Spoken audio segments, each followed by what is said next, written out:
लिखते जाओगे तो लिखी रहेगी। विषाद कोई और तुम्हें नहीं दे रहा। तुम्हारा चुनाव तुमने ही चुना है। आनंद भी कोई और नहीं देगा। तुम चुनोगे तो मिलेगा। तुम जो खोज लेते हो वही तुम्हारा भाग्य है। थोड़ा समझे। भाग्य की पुरानी धारणा कहती है लिखा हुआ है और किसी और ने लिखा है, तुमने नहीं। मैं तुमसे कहना चाहता हूँ भाग्य लिखा हुआ नहीं है। रोज रोज लिखना पड़ता है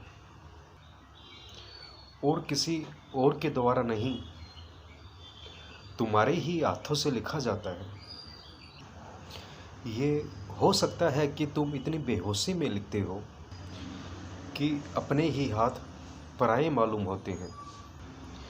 ये हो सकता है तुम इतनी अचेतन अवस्था में लिखते हो, लिखने के बाद ही पता चलता है कि कुछ लिख गया। तुम अपने को नंगे हाथ नहीं पकड़ पाते। तुम्हारे होश की कमी है। लेकिन और कोई तुम्हारा भाग्य नहीं लिखता है। अगर और कोई तुम्हारा भाग्य लिखता तो सब धर्म व्यर्थ। फिर तुम क्या करोगे? फिर तुम ऐसाई मछली की तरह हो। फेंक दिया मरुस्थल में तो मरुस्थल में तड़फोगे। किसी ने डाल दिया जल के सरोवर में तो ठीक, फिर तो तुम दूसरे के हाथ के खिलौना हो, कठपुतली हो। फिर तो तुम मुक्त होना भी चाहो तो कैसे हो सकोगे? अगर भाग्य में मुक्ति होगी तो होगी, ना होगी तो ना होगी। भाग्य की मुक्ति भी क्या मुक्ति जैसे होगी? किसी को मुक्त होना पड़े मजबूरी में तो मुक्ति भी स्वतंत्रता होगी। और कोई अपनी मर्जी से नरक भी चला जाए, कारागार भी वर्ण कर ले, तो वो कारागार भी उसको स्वतंत्रता मालूम होगी। मुक्ति कोई स्थान नहीं, कारागार भी कोई स्थान नहीं। चुनाव की क्षमता में मुक्ति है। चुनाव की क्षमता ना हो, अगर आदमी केवल भाग्य का खिलौना हो तो फिर कोई मुक्ति नहीं। और अगर मुक्ति नहीं तो धर्म का फिर क्या अर्थ है? फिर तुमसे कहने का क्या अर्थ है कि ऐसा करो, कि पुण्य करो, जागो। जागना होगा, ना जागना होगा, सोए रहोगे। कोई और जगाएगा, कोई और सुलाएगा। क्योंकि आदमी ने इस भाग्य को माना था क्योंकि इससे बड़ी सुविधा मिलती है। सुविधा ये मिलती है कि सारा उत्तरदायित्व हट जाता है। सारी जिम्मेवारी तुमने किसी और के कंधे पर रख दी। तुम्हारा परमात्मा भी तुम्हारी बड़ी गहरी तरकीब है। तुम अपने परमात्मा के माध्यम से भी अपने आप को बचा लेते हो।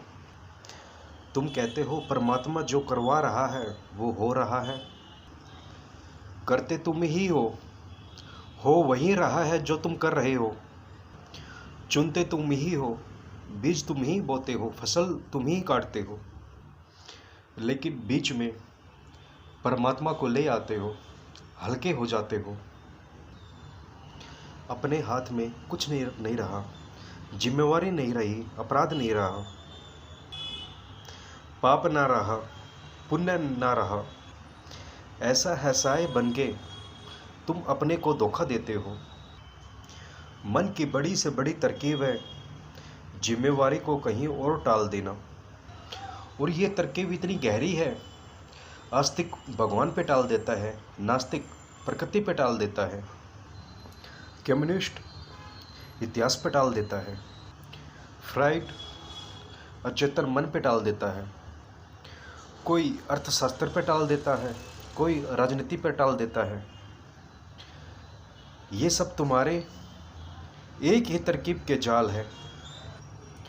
कोई कर्म के सिद्धांत पे टाल देता है, लेकिन टालने के संबंध में सभी राजी हैं।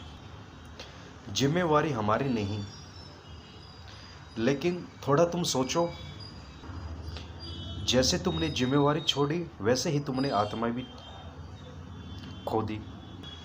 तुम्हारे उत्तरदायित्व में ही तुम्हारी आत्मा की संभावना है। अगर तुम कोई चुनाव और अगर तुम मालिक हो तो ही तुम्हारे जीवन में कोई गरिमा का अनुभव होगा।